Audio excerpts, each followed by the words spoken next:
Al principio todo estaba en suspenso, en silencio, inmóvil, callado. Nada había sido creado, solo existía un mar quieto y un cielo calmo. Todo era oscuro. Los dioses homorfos, Gukumats y Huracán, corazón del cielo, decidieron alumbrar y poblar la tierra, y crear el mundo, los árboles, las llanuras, la vida y el hombre.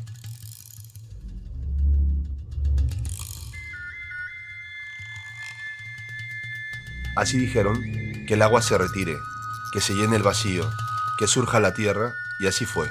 Crearon el día y la noche. De las aguas azules crecieron las montañas, los valles, las quebradas, los llanos, la jungla, los ríos, los arroyos, los lagos.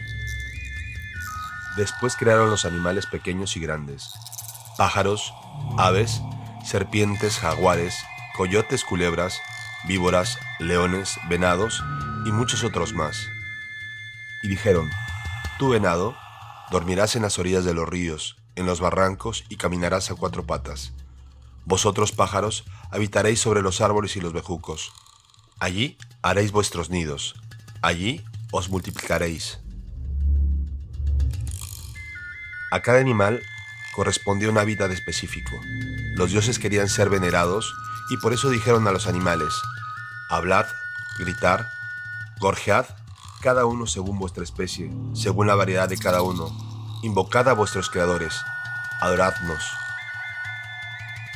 Pero los animales solo chillaban, cacareaban y bramaban. No saben decir nuestros nombres. Como castigo, de ahora en adelante se matarán y se comerán entre ellos. Luego quisieron probar suerte nuevamente porque querían crear, antes del amanecer, un ser capaz de adorarlos. Hagamos el hombre de barro, pero estos hombres se deshacían. Estaban blandos, no tenían movimiento, no tenían fuerza, se caían, estaban aguados, no movían la cabeza. Al principio hablaban, pero no tenían entendimiento. Los dioses decidieron ahogarlos. Entonces los dioses pensaban en hacer un hombre más fuerte, el hombre de madera. Creemos el hombre de madera, que será más fuerte y resistente, dijeron los dioses. Estos hombres hablaban y se multiplicaban, pero no tenían alma, ni memoria, no pensaban, no rezaban. Tampoco estos hombres saben adorarnos. Enviamos otro diluvio para ahogarlos. El diluvio mató a casi todos los hombres de madera. Los que sobrevivieron se transformaron en monos. Casi salía el sol cuando cuatro animales, el zorro, el coyote, el oro y el corvo, se presentaron a los dioses y los acompañaron a un lugar en donde crecía mucho maíz amarillo y blanco. Los dioses empezaban a modelar este alimento que se convirtió en la sangre y la carne de los seres humanos. Fueron así creados cuatro hombres, Balan Quiché, Balan Acap, Manukuta e Iquibalam. Eran bellos, fuertes, inteligentes, veían y sabían todo. Eran muy sabios, tanto que los dioses empezaron a molestarse.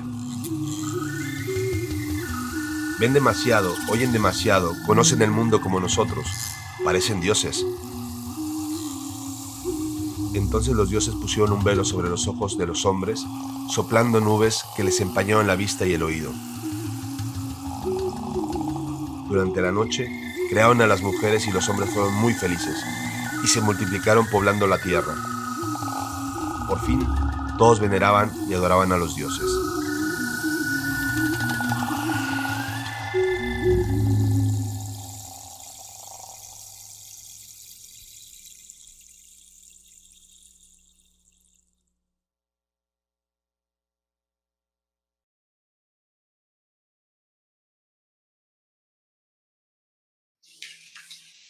Bueno, buenas tardes a todos. Mi nombre es Armando Saldaña.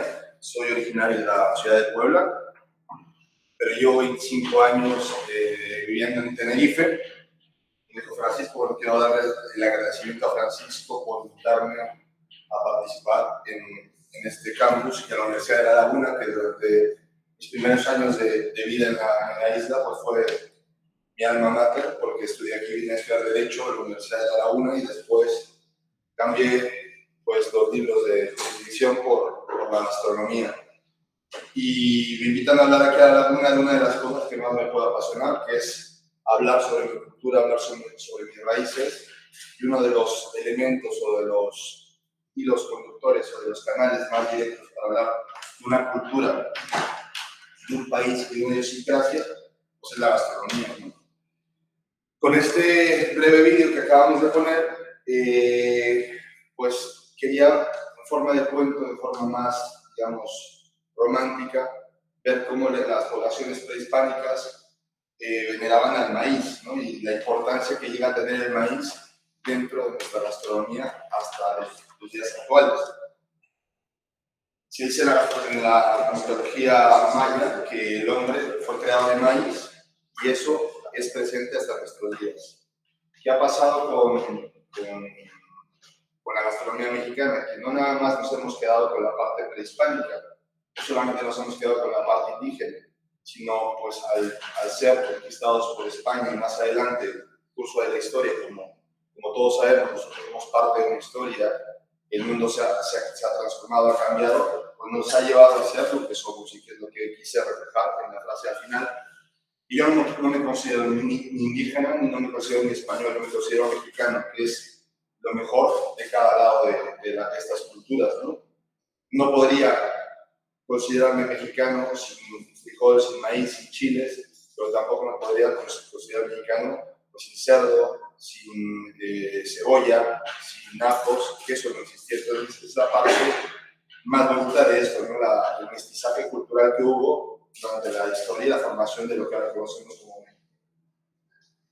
Me invitan a hablar sobre técnicas y ciencia en la cocina mexicana. Bueno, después de que Ferran Adrià ha pasado por nuestras vidas como cocineros, pues ciencia y tecnología yo creo que ya se nos ha ido demasiado, ¿no? Entonces yo creo que ahora lo que corresponde como ciencia y tecnología es mirar hacia atrás, ver el principio de todo, cómo comenzó todo, y ahora les explicaré ciertos aspectos curiosos de lo que actualmente en cocina molecular se utiliza, no nos habíamos dado cuenta que en cocinas prehispánicas ya se utiliza. Y vamos a la parte más primaria de todo esto, que es el campo, la agricultura. La agricultura, parte fundamental, porque sin alimentos no podemos cocinar. Es la materia prima con la que cualquier cocinero tiene que trabajar y hacer pues, darle a rienda suelta a su creatividad o plasmar y elaborar recetas tradicionales, ¿no? Y en ese periodo prehispánico surge una figura de la agricultura que a mí me parece fenomenal y que sigue hasta nuestros días también, que es la milpa. ¿Y qué es la milpa? Es un sistema de cultivo donde se crea un pequeño ecosistema donde fundamentalmente son tres ingredientes los que realmente cohabitan ahí y se retroalimentan. Nunca compiten, nunca se pisan unos a otros, sino todo lo contrario, aportan unos a otros, que es como debería ser la sociedad, ¿no? Aportarnos mutuamente. Principalmente es el maíz. Como centro de esta milpa es un pequeño territorio delimitado por 4 puntas en forma rectangular, donde se siembra maíz. Se siembra maíz, se siembra frijol, ¿sí? Se siembra calabaza, diferentes tipos de calabaza, ¿sí? Y en los extremos se solía también sembrar otra cosa que en México no se concibe en la gastronomía sin esto, son los chiles. Traje una pequeña muestra de chiles porque la variedad es inmensa, traje una pequeña variedad y muestra de maíz porque también es inmensa. Lo mismo pasaría con los frijoles, lo mismo podríamos hablar de los nopales. También es importante que sepan que gran parte de este bodegón que tenemos aquí o de este display que tenemos aquí ha sido, como le comenté a Francisco, recolectado en tierra canaria, con lo cual nos damos cuenta que hay nexos, siempre hay nexos, y en eso es lo que yo quiero basar mi cocina en el próximo restaurante que vamos a ver, los nexos que pueda haber entre América Latina, concretamente entre Mesoamérica o actualmente México, y Canarias, que ha sido el puente que nos ha traído y nos ha llevado cosas, se han quedado cosas aquí, nos han regalado cosas a América, y América ha regalado cosas a Europa. Por este lado, donde decimos que la milpa se retroalimenta, ¿por qué razón? Porque el maíz o el millo, como se conoce aquí, crece y sirve de soporte para la planta del frijol, con lo cual no hace falta ponerle ningún tipo de elemento que lo ayude a sostenerse y a enredarse. A su vez, el frijol libera mucho nitrógeno, que el nitrógeno es la sustancia que más se agota cuando se siembra en el campo, entonces el frijol le aporta eso. Y luego las calabaceras, lo que hacen, como es un tipo de enredadera, pues protege la luz al suelo para que no se erosione tan rápido, guarda humedad. Y los chiles que se suelen plantar a los extremos nos protegen de todas las plagas e insectos que van a atacar pues, a este cultivo. Con lo cual es un cultivo que, aparte principalmente era para autoabastecerse en las casas, en los patios traseros de las casas. Les digo, actualmente se sigue haciendo en México, se ha exportado a toda Latinoamérica, y yo ayer que estuve en las montañas de Rodolfo Centejo, comprobé y tengo fotos reales, estuve viendo y sí, eran sembradíos de milpa. Entonces, es curioso ver cómo todo esto ha ayudado a que la gente se mantenga en el tiempo y que tenga resultados. Y de aquí se saca todo un abanico de posibilidades de gastronomía y de platos mexicanos. Volvemos al maíz, que es el rey de la gastronomía mexicana. Se pueden hacer 20.000 cosas. Los tacos, un taco no se consigue sin una tortilla de maíz. Aunque del norte de México se utiliza tortilla de trigo. Pero eso ya llega con otra etapa mexicana, que es el mestizaje. Cuando llega el mestizaje, pues se lleva el trigo, que costó muchísimo trabajo que se acoplara y se aclimatara al suelo mexicano por diferentes situaciones, hasta que realmente llegó a consolidarse, pues empezó a jugar un papel preponderante, pero nunca ha llegado a superar al maíz. También porque el cultivo del maíz es mucho más agradecido, también es menos trabajoso y produce más. ¿Con qué problema nos encontramos actualmente, no nada más en México, sino en el mundo? Con el cultivo, el permacultivo, que solamente hace una variedad de maíz y muchas veces es maíz transgénico. Ese tipo de cultivo nos da dos problemas, que es, no nos va a dar variedades, en la tierra se gasta mucho más, y con lo cual el precio del maíz lo ponen las empresas que manejan este tipo de semilla. Entonces ahí el campesino se ve con un problema en el cual se tiende a desaparecer pues todas las variedades de maíz. Aquí tenemos maíz rojo, tenemos maíz morado, aquí tenemos maíz azul, que está por aquí. El maíz criollo, se llama criollo porque tiene diferentes connotaciones de color. Luego existen mazorcas de maíz también. Esto es lo que he conseguido aquí. Si fuéramos a México, hay un banco impresionante de semillas de maíz. Lo mismo pasa con el frijol. Entonces, de este maíz, y ahora vuelvo a retomar el tema histórico, pero no sé de gastronomía e historia, pero me gusta mucho hablar de la historia y sobre todo en la gastronomía, porque un plato es historia. Cada vez que nos llega algo a la mesa, tiene que haber una historia que lo haya hecho que se realizara como lo conocemos ahora y cómo se ha transformado también a través de los viajes, ¿no? Y una de las cosas más importantes es la nixtamalización, que es lo que les decía. En la cocina molecular, un día leyendo un libro de Andoni Luis Aduriz, del restaurante Mugaritz en el País Vasco, leo un bombón de calabaza con toques dulces y amargos. Un plato muy bonito, minimalista, una vajilla muy bonita, y empiezo a leer. Y me pone, para el bombón de calabaza, utilizar óxido cálcico. Y yo, obviamente, no soy químico. Digo, ¿qué es óxido cálcico? Empiezo a buscar cal viva. Y eso me transportó a mi niñez. Mi abuelo Roberto, que era de origen michoacano, cuando yo llegaba a su casa me daba una papaya, una lasca de papaya dulce con un vaso de leche. Y me gustaba a mí tanto que le pregunté a mi abuelo cómo se hacía. Y entonces me explicó que le hacía el proceso de nixtamalización. Y yo, pues, era muy niño, no entendí. Me dijo, es lo que se hace con las tortillas.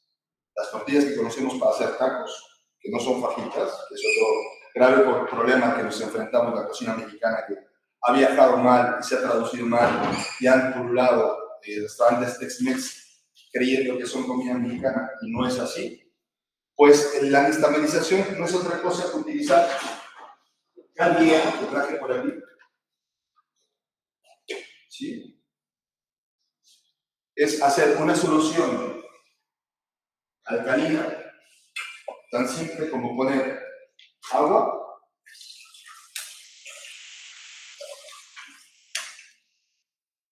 siempre primero el agua y no la cal, por seguridad.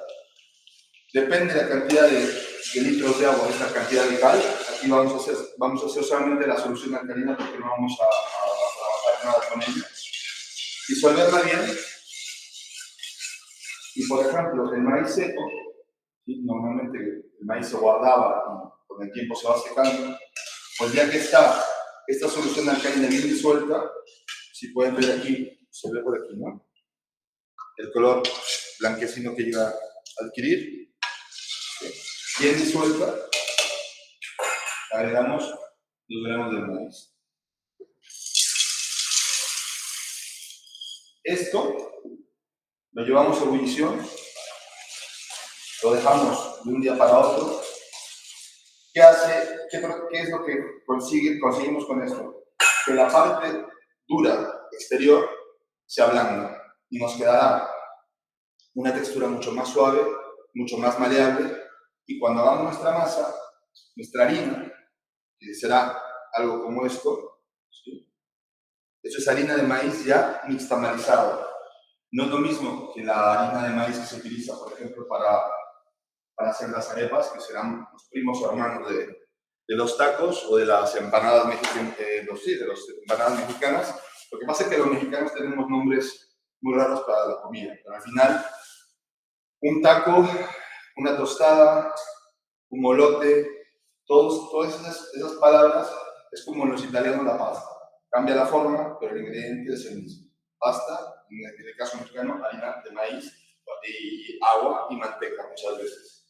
Entonces, ya se va viendo cuando metemos aquí que va empezando a ablandarse, pero lo que yo les contaba, que yo lo aprendí con un trozo de papaya verde. La papaya verde es algo que cuando la empezamos a pelar es incomible, es incomestible porque no tiene sabor, no tiene textura, no es la papaya que estamos acostumbrados, ni es agradable al paladar. Lo que buscamos cuando comemos, aparte de alimentarnos, es disfrutar con la comida. Por lo menos yo lo veo así, ¿no? Que soy que trabajo en esto, pero disfruto cocinando porque quiero que la gente disfrute de la comida. Entonces, esa papaya la pinchábamos, cortábamos en gajos, la pelábamos bien, la pinchábamos, la dejábamos en la solución alcalina de cal viva durante toda la noche y al día siguiente la cocinábamos con un almíbar, agua, azúcar, y a lo mejor un poco de canela o un poco de vainilla. ¿Y qué ocurría con eso? Cuando yo mordía la papaya al día siguiente, obviamente después de hacer todo este proceso hay que lavarla. Hay tres procesos: el de meterlo en la solución alcalina, el de aclarado o enjuagado y luego el de la cocción. Lo que ocurre es que se queda una capa por fuera muy fina, muy dura, y por dentro queda una textura muy líquida. Que si nos ponemos a analizar, Ferran Adrià hizo con el cloruro cálcico un poco lo mismo con las esferificaciones de una forma mucho más sutil. Pero ya la nixtamalización ya llega ahora a las cocinas de los grandes restaurantes y estamos hablando de una técnica totalmente ancestral, totalmente prehispánica y que ha alimentado a mucha gente en México, ¿no? Y que a día de hoy afortunadamente se sigue utilizando y es una aportación que yo me siento muy orgulloso que sea de México para el mundo, ¿no? Como muchos ingredientes de los que vemos aquí. Y sobre todo, ¿por qué? Porque si se aplica en la actualidad, ¿qué hacemos con eso? Que no se pierda. Eso es el problema, que ahora mismo en la sociedad que vivimos todo está rápido, todo está inmediato, que nos vamos olvidando realmente lo importante que es la raíz. Bueno, pues eso es el proceso de nixtamalización, que es una de las técnicas más importantes que ha acompañado a la cocina mexicana hasta nuestros días. Luego tenemos, cuando llegan los españoles, traen a la Nueva España pues mucho más productos y se llevan también productos de la Nueva España. ¿Qué productos traen? Carne de res no había en lo que era México en la antigüedad. Solamente se comía como carne, se comía el guajolote, que es el pavo, y el perro, el Xoloitzcuintle, que era un perro calvo, o sea, perro de que no tenía piel, solamente tenía un poco de... Tenía piel, pero no tenía pelo, solamente una parte de la cabeza. Eran los dos animales cárnicos que se consumían. Luego se consumía mucho pescado, pero cuando llegan los españoles traen pues, el cerdo, la res, la gallina, y entonces la gallina y el cerdo empiezan a sustituir. La gallina sustituye al pavo y el cerdo sustituye al perro. Pero la carne de res costó mucho trabajo introducirla. De hecho, en mi ciudad, en Puebla, hay un dicho que dice que 4 cositas come el poblano: cerdo, cochino, puerco y marrano, porque es la naturaleza de la gastronomía poblana. Y Puebla, digo Puebla porque es donde vivo yo, donde vivía yo, donde crecí, y tuvo un papel muy importante en la época de la colonización, porque el primer puerto que hizo la globalización fue el puerto de Acapulco.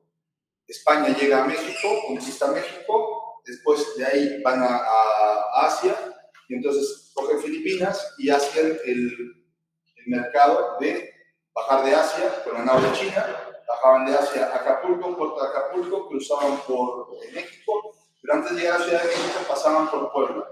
¿Y qué había en Puebla? Un montón de conventos y de monjitas que tenían mucho tiempo libre y que entonces pues querían sacar a los obispos de la época, y con eso empezaban a desarrollar un montón de cocina con todos los productos que les llegaban de Asia, con los que tenían de la propia cultura indígena y con los que ellas traían de España, del Reino de España.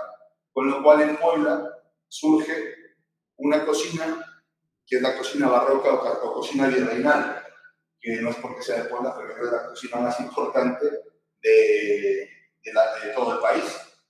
Sobre todo por eso, por la cuestión del mestizaje que hubo y el que se englobara con un solo, o sea, en una sola zona, pues los ingredientes de 3 continentes distintos.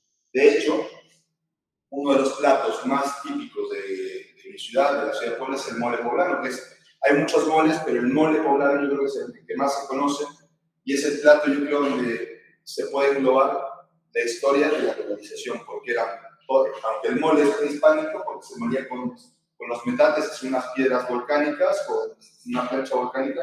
Este es un molcajete, por ejemplo, este es un molcajete que es muy parecido a un mortero de aquí, piedra volcánica, como podría ser piedra de aquí también. Esto es para hacer salsas. Ahora haremos una prueba para hacer una salsa con otra técnica que es el tatemado. Pero el otro es esto más largo, como un lavadero antiguo, y en eso esta masa de maíz, que ahora la vamos a intentar amasar. Con eso se hacía la masa para hacer tortillas. Entonces, nos quedamos en el chile poblano. Hay una cosa muy curiosa con el chile poblano. Se pensará que el chile poblano es de origen mexicano, ¿no? El pimiento con el que se llama chile poblano. Y no, es el bisnieto de un chile mexicano que se llamaba chilaca. Pero que como todo se traía para España, se trajo a España y en España no se le hizo mucho caso, porque picaba. Entonces, no era muy del agrado del paladar del público español. Pero los hortelanos españoles lo que hicieron fue injertarle pimiento morrón, pimiento dulce, y lo vuelven a México otra vez. Entonces, ahora mismo ese chile se conoce como chile poblano o chile tornasol, porque viene de que tornó a México otra vez. Y es un plato que primero surge como un postre, porque después de la época de la independencia de México, en 1810, cuando México se independiza de la corona española, se crea el imperio de Agustín de Iturbide, que fue el primer gobernante de México. Entonces entra Puebla y las monjas para agasajarlo, para no querer perder todas las consideraciones que tenía el gobierno español, porque ellas eran religiosas, pues tratan de conquistar al emperador Agustín de Iturbide y agasajarlo con un plato que llevaba los 3 colores de su bandera, porque era verde, blanco y rojo. Verde del chile poblano, el blanco de una salsa de nuez, que es la nogada, y el rojo de la granada que se le ponía y terminaban con perejil. Es otro plato donde realmente se ve el mestizaje y cómo surge pues la mezcla de culturas de los 3 continentes o la vez. Y al final, La gastronomía se basa en eso, en riqueza, y volvemos a lo mismo, a tener una historia que contar. Vamos a hacer un poco de harina de maíz, de masa de maíz, para que vean que es muy fácil. Vamos a hacer un poco de harina de maíz, que está ya nixtamalizada, y un poco de agua. Es como si hiciéramos una masa, volvemos a una masa de arepa o una masa para bizcocho, pues al final debe ser harina y agua, o una harina para hacer pasta. Lo que pasa es que con esto nos va a dar miles de opciones, no nada más una. Podemos hacer desde tamales, los tamales creo que más o menos conocen esto. Aquí es una masa de maíz que se ha cocinado a vapor con manteca de cerdo para darle suavidad y hacerlos esponjosos, y luego se cuecen en una olla de vapor. Y con esto mismo también, ya con esto, este es el primer paso para hacer una tortilla mexicana. Esta bolita nos va, en un futuro puede ser un taco, puede ser una tostada, puede ser un molote, puede ser muchísimas cosas. Y puede ser también espesante para algún guiso, alguna sopa que nos queda aguada, o algún guiso que se quisiera dar más consistencia, pues se espesa con harina de maíz. Pero harina de maíz en masa, no la harina de maíz espolvoreada, sino en masa. Nos sirve para hacer bebidas en la zona de Chiapas, en la zona de Oaxaca, comunidades más pobres, comunidades indígenas, que desgraciadamente siempre son las más desfavorecidas. Eso se mezcla con cacao en polvo, con agua, harina de maíz. Como no hay para leche, pues se le pone agua, y eso se ha hecho una bebida que se llama pozole. También está la otra variedad de hacer bebidas fermentadas, porque esto, si esta masa la dejamos con agua, la dejamos fermentar, nos hace una especie de cerveza de maíz, que se llama tejuino, que eso lo tomarán en los pueblos también, porque era la bebida, o el pulque es el destilado de este tipo de agave, ¿sí? Este es un agave, que también lo cogí en la montaña, en este caso sería un tipo espadín, porque también hay 20.000 variedades de agaves, está el tobalá, el espadín, y ya entraríamos en otra historia, ya de hablar de bebidas típicas mexicanas, como puede ser el tequila y el mezcal, que son las más conocidas, ¿no? Pero también está el sotol, la charanda. Estamos hablando de un país que tiene una riqueza cultural y gastronómica muy grande, porque, como les digo, a partir de, estamos hablando de la etapa virreinal, pero después vino la etapa contemporánea, donde hubo otra migración, tanto de españoles, después de la guerra civil, y ya teníamos nosotros anteriormente, tuvimos una invasión del imperio francés, con lo cual también se quedó parte de la cultura francesa. Toda la pastelería, toda la panadería mexicana tiene influencia francesa, portuguesa y española, lo que hace que sea una panadería estupenda y que tenga una diversidad y unas cosas que ya a lo mejor se han perdido en esos países donde llegó, que es lo que suele pasar, ¿no? Bueno, entonces estábamos hablando del tamal. Y cuando cojo el maguey, hacemos otra técnica de cocina, que es esto, tiene una piel, esto que estoy arrancando, ¿sí? Normalmente se lleva un proceso de calentamiento, con lo cual se separa totalmente, al asarlo, se separa la piel, que es una tela muy suave, muy transparente.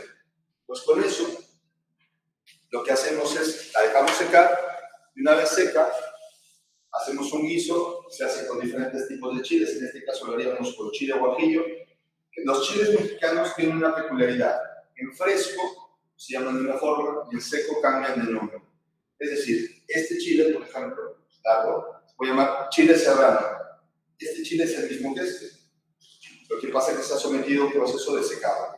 Entonces ya para nosotros este es chile de árbol y este sigue siendo chile serrano o chile verde.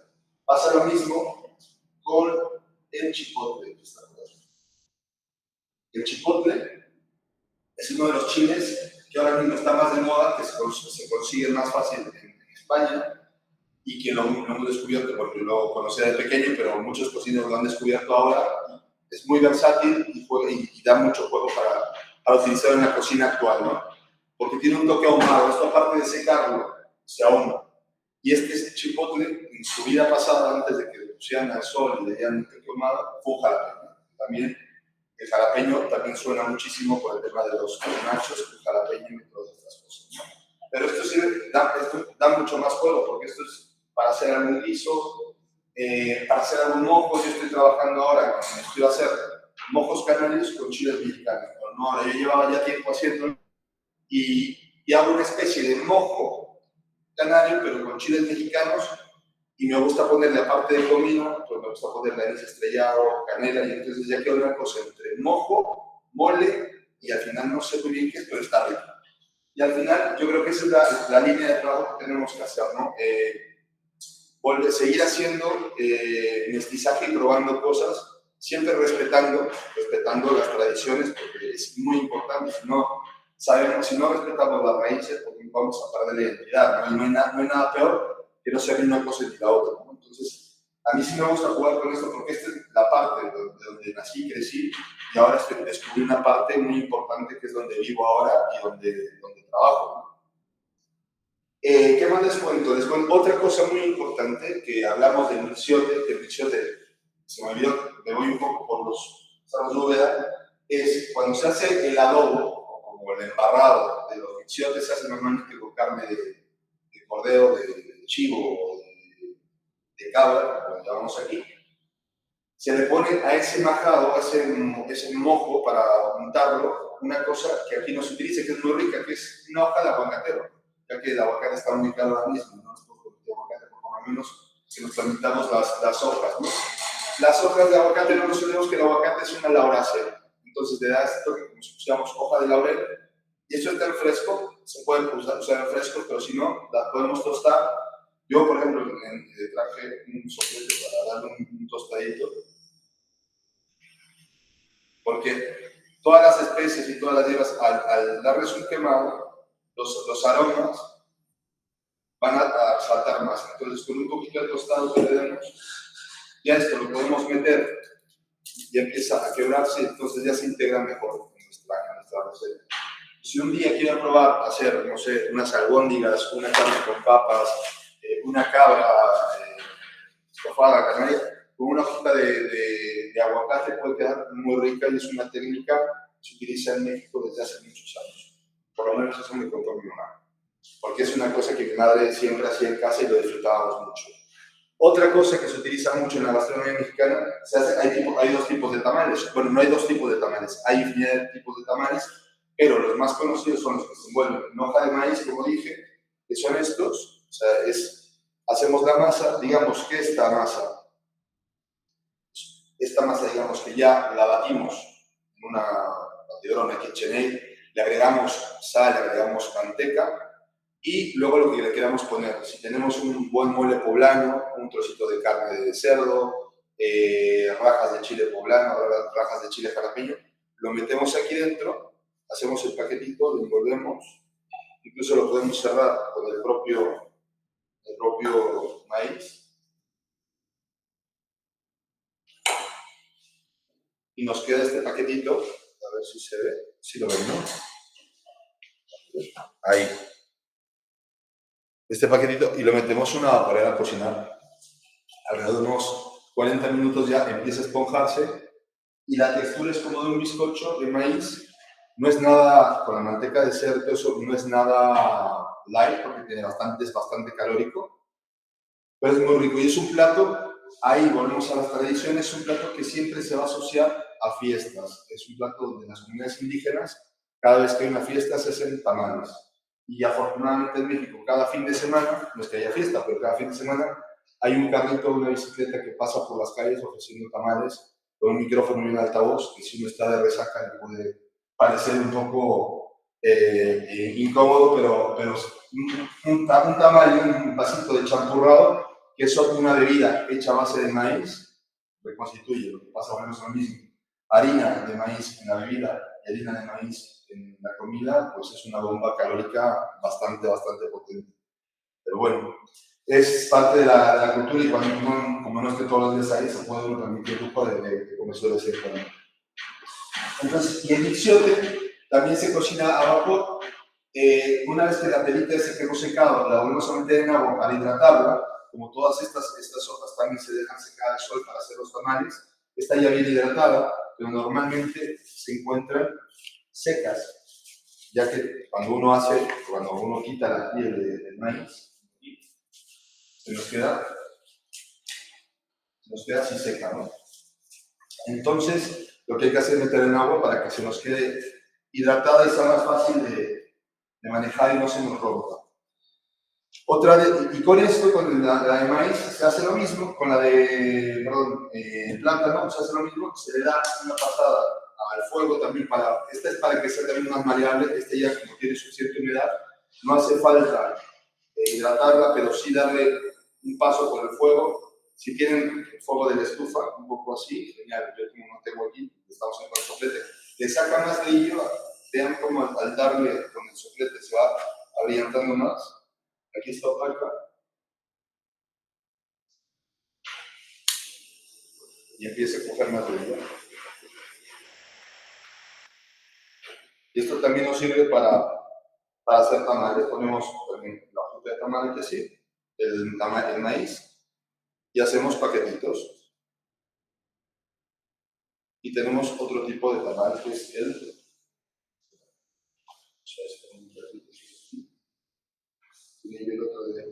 no podemos seguir con esto. Es otro tipo de tamal. Y volvemos a la hoja del maguey. Entonces ya la hidratamos, ya tenemos nuestro guiso embarrado y hacemos una especie de papillon francés, que sería un paquetito, con esa misma hoja de maguey. Y hay dos opciones, o cocinarlo a vapor, que es una técnica también de cocinar, como han visto, muy utilizada en mi gente, es el vapor, o la técnica del pico, que sonará lo que es cochinita pibil, ¿no? Es cocinar bajo tierra, es decir, hacer un hueco en la tierra, meter la carne, protegida obviamente para que no se tierra, y luego cubrir en la zona de Yucatán, de Mérida, donde es la zona más maya, lo cubren con hojas de plátano. Y en la zona mía, la zona centro, la zona más, digamos, mesoamericana, se cubre con hojas de maguey. Entonces se va cocinando, luego se ponen piedras incandescentes encima y se deja mucho tiempo a que se cocine ahí, con lo cual tenemos una carne muy jugosa, muy tierna, pero lo que sí hay que esperar es que termine de cocinar. Y eso es también una técnica de cocina ancestral mexicana. Actualmente en la cocina mexicana, otra cosa del maíz importante, que es, ya con esto vamos a pasar a la etapa contemporánea de la gastronomía mexicana, y ahora mismo creo que goza de una muy buena salud. Este es el totomostle. El totomostle son las hojas de maíz, pero que se queman. Y aquí estamos hablando de otra técnica de cocina mexicana que se llama tatemar. Tatemar es quemar, así como hemos tatemado también. Yo iba a hacerlo aquí en directo, pero ayer empecé a hacer unas pruebas en la cocina y es que íbamos a hacer aquí un desastre que ibas a saltar las alarmas de incendio y preferí. Los traje ya medios tatemados. Y aquí es parte de la riqueza que nos dejaron los españoles porque me encanta la cebolla. Esto sí es mexicano, o sea, prehispánico, el tomate, que es la conjunción de cebolla, ajo y tomate. Y díganme si un tomate y una cebolla no se puede hacer algo interesante. Yo creo que con esos tres elementos tenemos de sobra para hacer cosas muy interesantes. En este caso, al tatemarlo con piel, queda una crema de apio. Y lo que hacemos aquí no es otra cosa, tatemar es crear la famosa reacción de Maillard, que es llegar a caramelizar todos los azúcares que pueda tener una fruta, una verdura, porque todos somos azúcar, azúcar y sal y agua. Nosotros cuando nos quemamos en el fuego y nos sale una costrita así, es porque nos hemos quemado, nos hemos caramelizado, y eso es debido a la reacción de Maillard que suele suceder. Entonces, cambia mucho un tomate en crudo con un tomate asado y una cebolla asada, y van a ver si ahora están medio tatemados.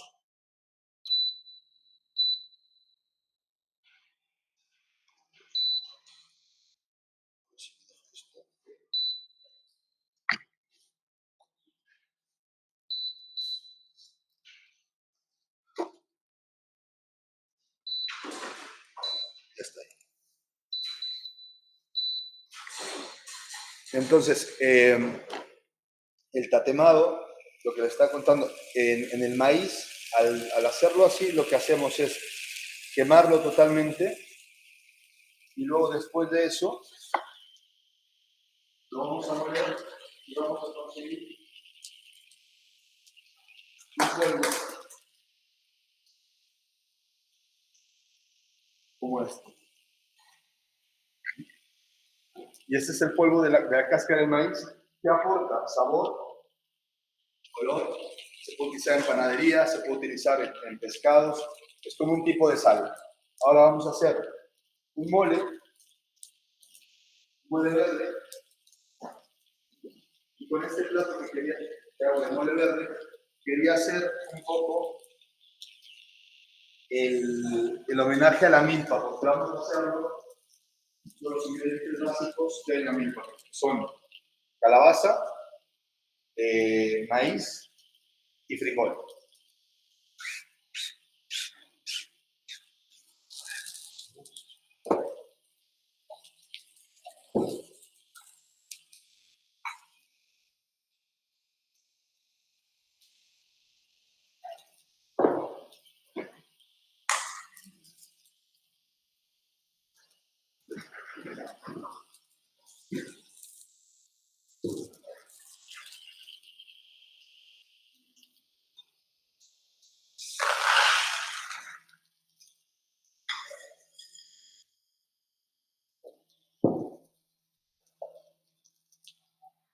Aquí tenemos un puré de frijol.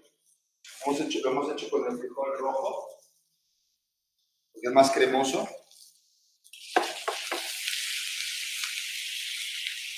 Sí, ven cómo está la cebolla casi quemada.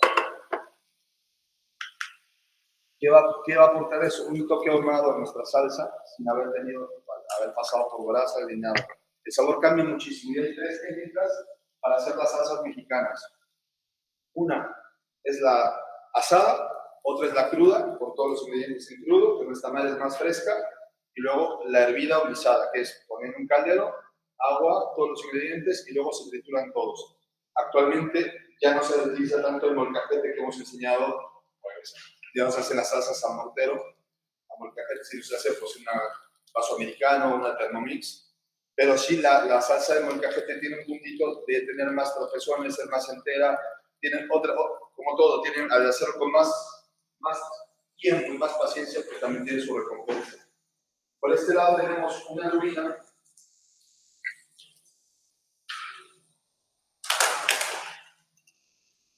que hemos ya cortado.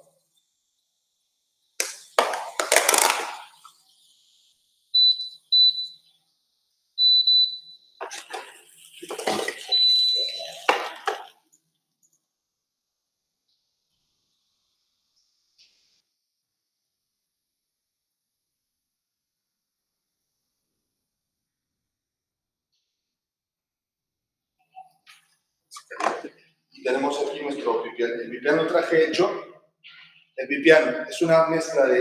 El pipián no es otra cosa que un mole verde. Un mole verde hecho con pipas de calabaza, semillas de sésamo, y le he puesto hojas de calabaza para darle este toque de verde y tomate verde. Otra de las cosas que está dentro de la milpa, en la plantación de milpa, pero que no hubo forma de conseguirlo fresco, es el tomate verde o tomatillo.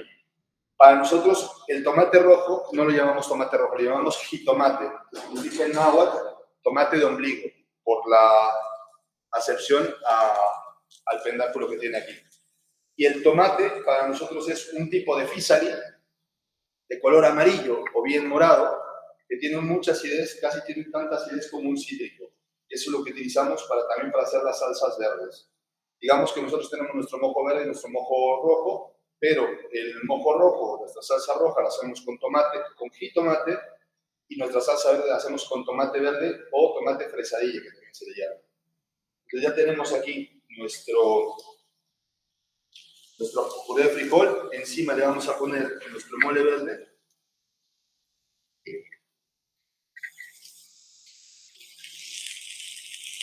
Vamos a marcar aquí nuestra lubina.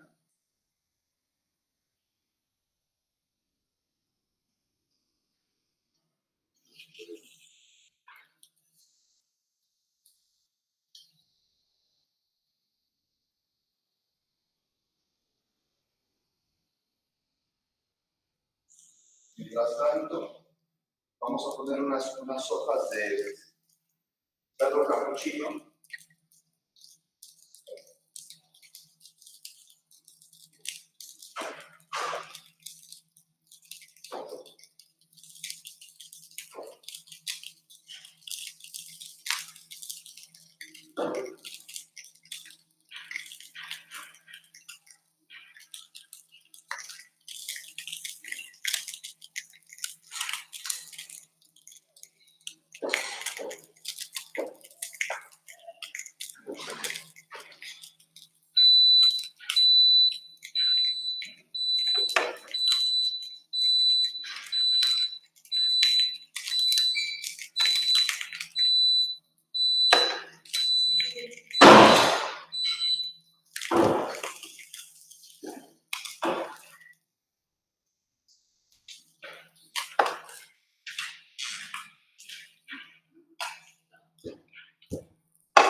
Ya tendremos nuestro plato aquí.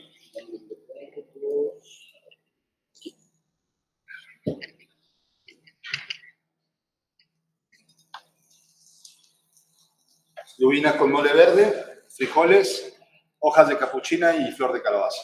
Es un poquito, como les comenté, juntando todos los ingredientes que había en la milpa. Por otro lado, vamos a hacer otro plato.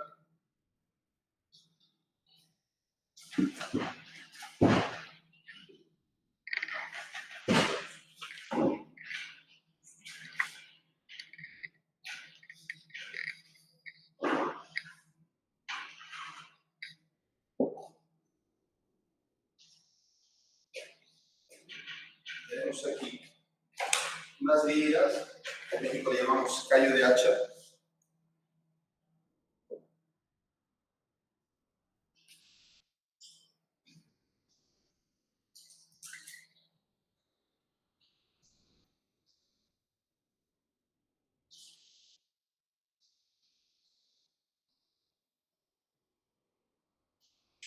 Vamos a hacer un aguachile. Un aguachile sería el primo hermano del ceviche. Entonces, importante tener pescado, marisco que sea lo más fresco posible. Lo vamos a marinar, lo vamos a cocinar a base de ácido cítrico. No va a pasar por fuego. Damos el coral.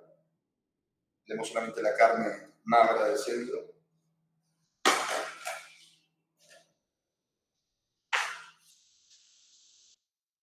Sobre todo en el plato de la lubina, sobre todo el elemento del maíz, lo vamos a aportar con el totomostle,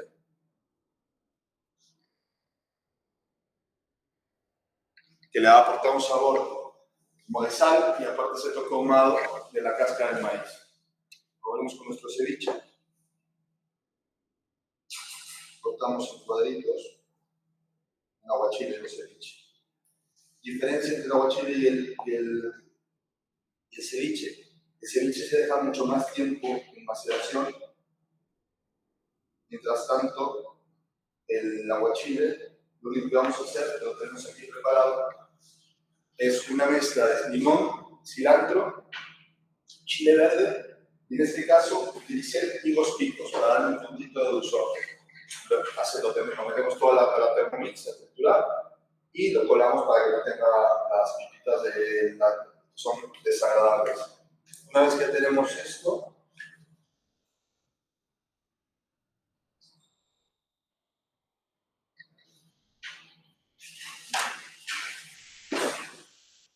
ponemos en el centro de nuestro plato.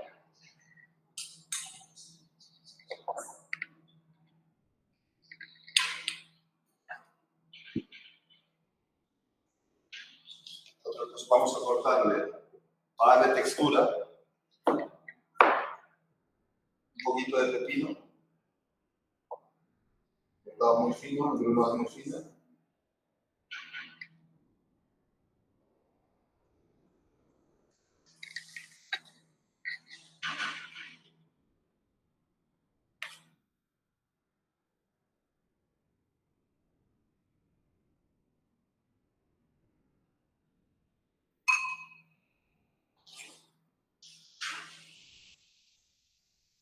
Un poquito de manzana también. Le va a dar textura y sabor, también un poquito de dulzor. Ya que va a ser un poquito ácido, pues tenemos que jugar con equilibrar esa acidez. En este caso puse manzana golden, pero si puede ser una manzana Granny Smith, que tiene más firmeza, más carnosa.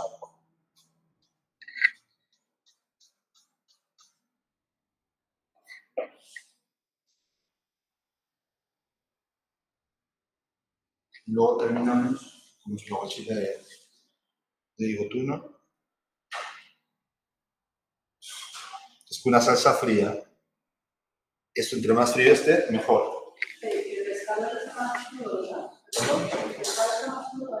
En el aguachile, como son mariscos, pescados que son frescos, los pongo crudos. Simplemente es que lo alineas con la propia salsa que haces. Por eso es diferente al ceviche. Porque en el ceviche sí lo maceras, lo dejas más o menos unos 5 minutos, no más, porque el ácido cítrico sigue cocinando.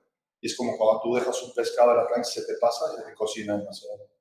¿Qué se puede avanzar ese inicio de eso?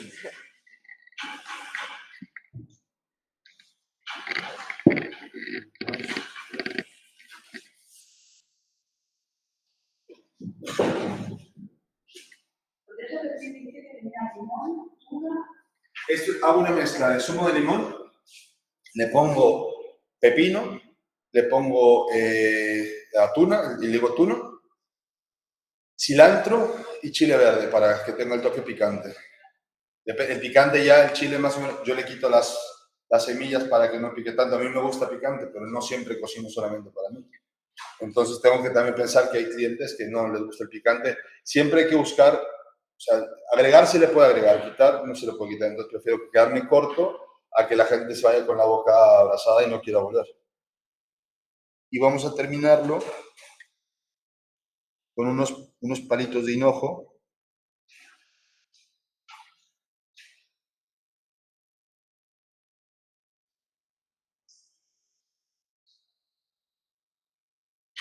Y unas flores de cempasúchil.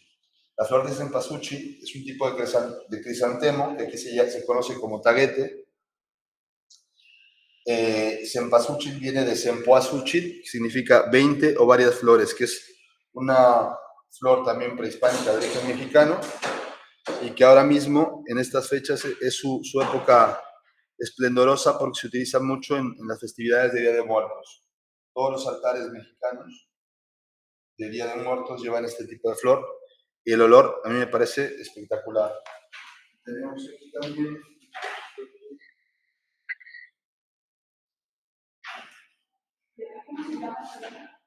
taguete, es esta flor. Taguete es esta flor. Y aquí sería nuestro otro plato.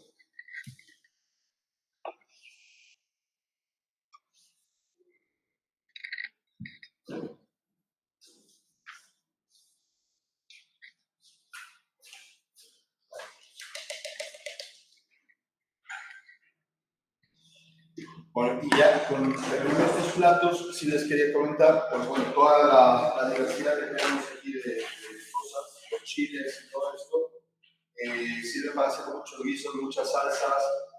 La carne de res, una de las cosas que estábamos hablando que no está muy presente en la gastronomía mexicana, porque había otra cosa, la milpa no solamente era un sistema de agricultura, sino también se basaba en sus creencias religiosas. Y lo que pasaba con las reses que se metían a pastar a las milpas, de ahí también los indígenas les pusieron un poco de manía a las reses y por eso no se consumía tanta carne de res, no llegó a afianzarse tanto la carne de res dentro de la dieta prehispánica. Otro detalle curioso. Y con esto, lo de la salsa, que vamos a un desastre porque es sencillito. Una vez que ya está esto quemado, pues lo único que se hace es como meterlo al molcajete. Tiene que estar mucho más blandito. Y aquí se va aplastando poco a poco.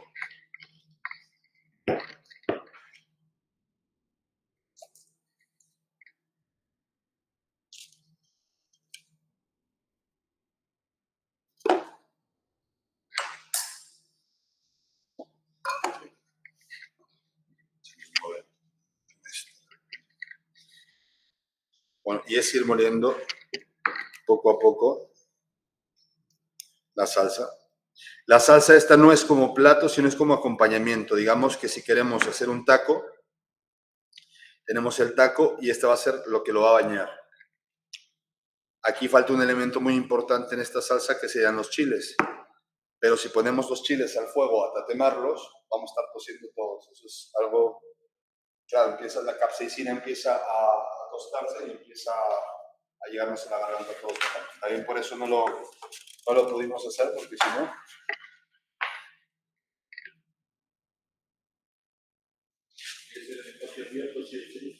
Sí, o una extracción. Pues les decía que yo creo que ahora mismo la gastronomía mexicana está viviendo una época dolorosa porque tiene pues grandes representantes a nivel internacional como son Enrique Olvera, Jorge Vallejo, que son los cocineros que están ahí en México, un poco cambiando la visión de la cocina mexicana, que antes nos tomaban porque hacíamos burritos, nachos, tacos, quesadillas, un poco más. Y la cocina mexicana, como pueden ver, es muchísimo más. Y lo bueno que se está haciendo es no hay técnica más moderna y más transgresora que volver al principio y ver lo que estaba bien hecho para aplicarlo en la actualidad. Cuidar muchísimo también lo que la tierra nos da, o sea, la materia prima. Sin una buena materia prima no puede haber una buena elaboración. Nosotros solamente transformamos un producto, pero si el producto no es bueno desde el principio, no vamos a tener un producto bueno al final. Entonces, creo que ahora mismo nos corresponde a los cocineros, tenemos una labor y un compromiso importante en cuidar pues, el sector primario, cuidar la agricultura, cuidar el ecosistema, para que las futuras generaciones y nosotros mismos podamos disfrutar pues, de buen género, de buen producto para poder alimentarnos bien. Pues es parte de yo creo que la tecnología tiene que ir por ese lado. Tenemos que todos unir fuerzas para que esto sea así. Nosotros somos el hilo conductor, el cliente es el receptor y en sinergia yo creo que eso es lo que se tiene que hacer para que lleguemos a un buen punto y se dé más valor al sector primario y a la agricultura. Pues nada más, con esto yo darles las gracias nuevamente. Espero que les haya gustado y como les dije, para mí es un privilegio enseñar un poquito de mi país, de mis raíces, y que a pesar de que yo 25 años aquí, pues sí me siento con el corazón canario, pero mi corazón siempre va a llamar a tierras aztecas. Muchísimas gracias y hasta la próxima.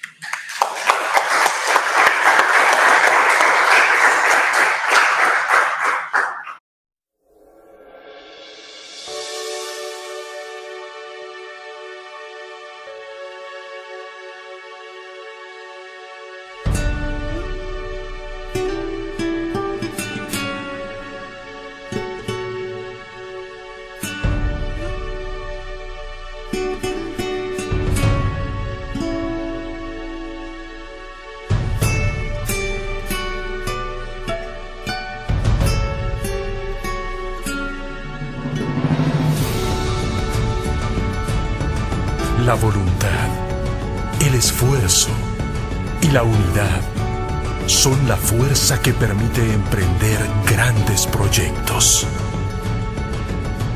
Gracias a ello, es que la cocina mexicana fue nombrada Patrimonio de la Humanidad por la UNESCO. Este reconocimiento coloca a México en una posición privilegiada para difundir los aromas, texturas, colores y sabores de la gastronomía mexicana. Queremos compartir con el mundo las riquezas de nuestra tierra convertidas en alta cocina. Desde la belleza y variedad de las rutas de México, hoy surgen 18 rutas gastronómicas que permiten disfrutar de la gran diversidad de la comida tradicional, la cultura y los atractivos naturales de nuestro país. Recorren la magia de nuestros pueblos y los ingredientes únicos como el maíz, frijol, chocolate y chile que forman un arco iris de sabores y aromas que reflejan la esencia de nuestra gente. Las rutas son síntesis de identidad y cultura. Son un viaje con sabor a México.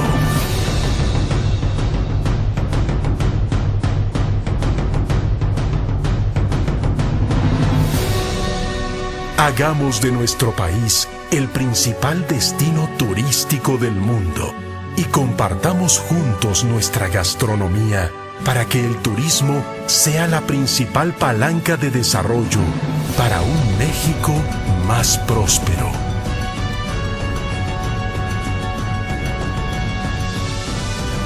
México es así. México se siente.